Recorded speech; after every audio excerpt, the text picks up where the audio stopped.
we wanted more gestated fetuses. It was a lot easier to get these and we could take more from it. It's incentive for you to do your job better.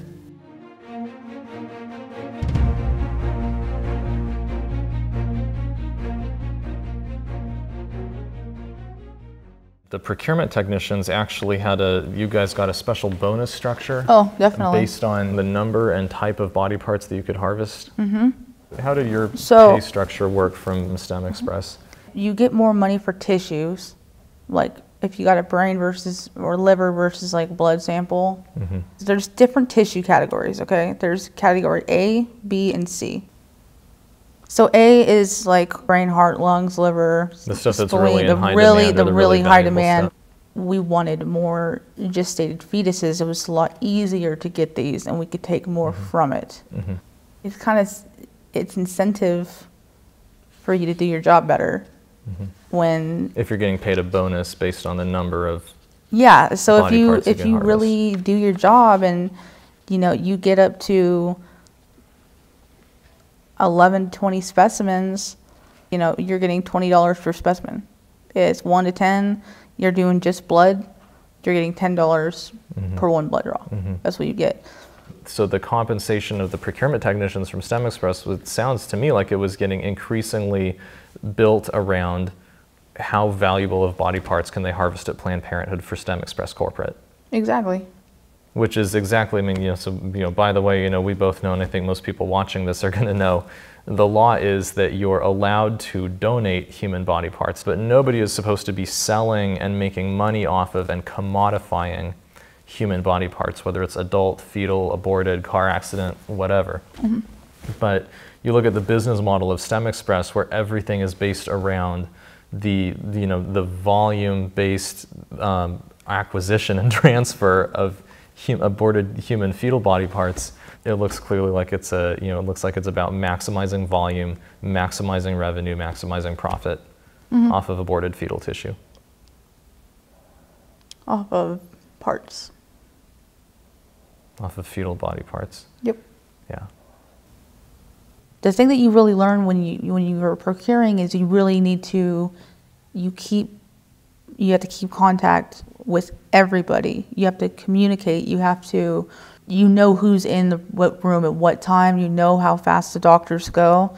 Mm-hmm. We had one doctor named Dr. Berman. He was a Planned Parenthood Marmonte abortion doctor who was also working as the medical director of StemExpress. Yes. Yeah. And we would get emails. We all had our own personal email, and get emails daily or when you were home. And he was very, very fast. And he was fast in how he would do the abortions. He was, quote unquote, I have the emails to prove it. I have them. There are a couple of times where he has mentioned that today is a Dr. Berman day. Mm-hmm.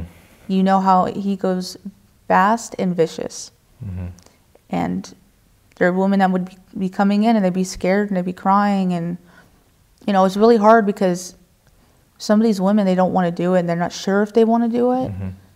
But some of the workers there are numb to it. They don't understand how hard it is for some of these women. And I wasn't allowed to talk to these women really, because if I got caught doing that, that would be me getting in trouble for my company, because according to Sarah, it's not, like I've said in the videos, it's not an option.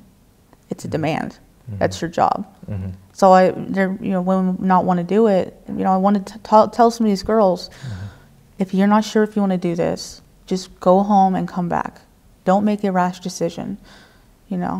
What kind of pressure was there from StemExpress leadership for the technicians to maximize the number of samples that you were harvesting?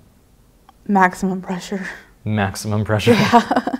As many as you could get, as quickly as you could. Didn't matter if a girl was throwing up in the garbage can, crying, pushing her over the edge. I remember one time I was working with another technician, Julie, and we had 3 patients pass out on us in a row. And she was actually very sympathetic. She was one of the only people I worked with that I never saw her do anything wrong. I only worked with her like maybe 2-3 times.